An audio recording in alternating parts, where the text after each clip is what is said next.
আসসালামু আলাইকুম। আমি আলমগীর এই মুহূর্তে যে বিষয় নিয়ে আলোচনা করব সেটা হচ্ছে ক্রিপ্টোকারেন্সি। ক্রিপ্টোকারেন্সিটা কি?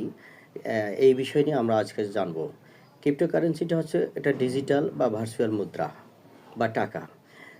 ডিজিটাল এবং ফিজিক্যাল বলতে আমরা যেটা বুঝি, ফিজিক্যাল অর্থাৎ যেটা আপনি টাকা ধরতে পারছেন, ছুঁইতে পারছেন। আর ডিজিটাল মানে আপনার ধরা-ছোঁয়ার বাইরে। তাতে বোঝা যাচ্ছে ক্রিপ্টোকারেন্সি মানে হচ্ছে পৃথিবীতে কাগজের টাকা চলবে না। হয়তোবা কোনো এক সময় কাগজের টাকাটা উঠে যাবে। তাহলে চলবে কি? কিভাবে আমরা লেনদেন করব? এই বিষয় নিয়েই কিন্তু আমি আজকে আলোচনা করব। সেটা হলো ক্রিপ্টোকারেন্সি অর্থাৎ বিনিময়। আসুন আমরা পৃথিবীর জন্ম থেকে এ পর্যন্ত কিভাবে বিনিময়টা পৃথিবীতে চলে আসছে এই বিষয় নিয়ে একটু আলোচনা করি। পৃথিবীতে জন্ম শুরু থেকেই আমরা যে বিনিময়টা করে যাচ্ছি, ধরুন আপনার কি আছে? হলুদ আছে আর আমার মরিচ আছে। তো এই মরিচ আপনাকে 50 গ্রাম দিলাম, আপনি হলুদ আমারে 50 গ্রাম দিলেন। এই হয়তো এটাকে বলা হয় বিনিময়। এই বিনিময় এভাবেই চলে আসছিল। আসার পরে পৃথিবীতে 5% ধনী লোক তারাই কিন্তু বিনিময়টা শুরু করে, তাই না? দেখুন, এই 5% লোকের মধ্যে যারা ধনী লোক তারা কিন্তু এই প্রথাটা চালু করলো, বিনিময়টা। বিনিময়টা কি? এভাবে হলুদ, মরিচ, চাল, ডাল থেকে শুরু করে আসলো আপনার স্বর্ণ দিয়ে বিনিময়টা। দেখুন, আপনার একটা ঘোড়া আমি কিনবো, তো এই ঘোড়াটার বিনিময়ে আপনাকে আমি 2 ভরি কি 5 ভরি স্বর্ণ দিলাম। এই স্বর্ণর বিনিময়ে কি আসলো? আপনার এই লেনদেনটা চালু হলো, বিনিময়টা চালু হলো।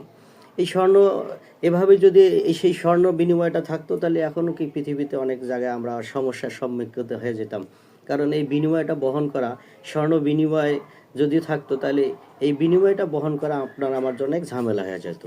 তো এই জন্য সেই 5% লোকে আবার এই বিনিময়টা চেঞ্জ করে নিয়ে আসলো কাগজের টাকা, যেটা এখন আমরা চালাচ্ছি।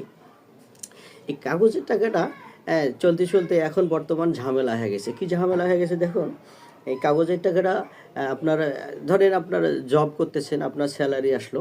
যদি আপনার এই স্বর্ণের যুগে থাকতো তাহলে স্বর্ণ আপনার স্যালারি হিসেবে দিত, তাহলে একটা ঝামেলা হয়ে যেত না? এই স্যালারিটার পরিবর্তে এখন কাগজের টাকা দিয়ে লেনদেন করছে। তাই সুবিধা হচ্ছে কি? কাগজের টাকা। এই কাগজের টাকা চলতে চলতে ঝামেলা হয়ে যাচ্ছে। কি ঝামেলা দেখুন, এই কাগজের টাকায় আবার ব্যাংক থেকে নিয়ে আসি আপনাকে দিতে হচ্ছে। তাহলে দেখা যাচ্ছে রাস্তায় সিন্ডিকেটের সমস্যা, কাগজের টাকা আবার নষ্ট হয়ে যায়, জাল থাকে, অনেক ঝামেলা আর কি। তো এখন ঝামেলা তো যেহেতু কাগজের টাকা, তাহলে কি করতে হবে?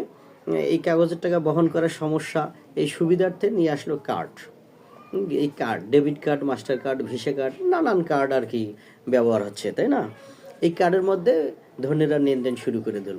এই কার্ডটা একটা ঝামেলা হয়ে গেল। কি ঝামেলা দেখুন, কার্ডটার ঝামেলা হচ্ছে আপনার এই এটিএম ব্যাংকে যেতে হয় বা বিভিন্ন ব্যাংকে যেতে হয়, সিরিয়ালে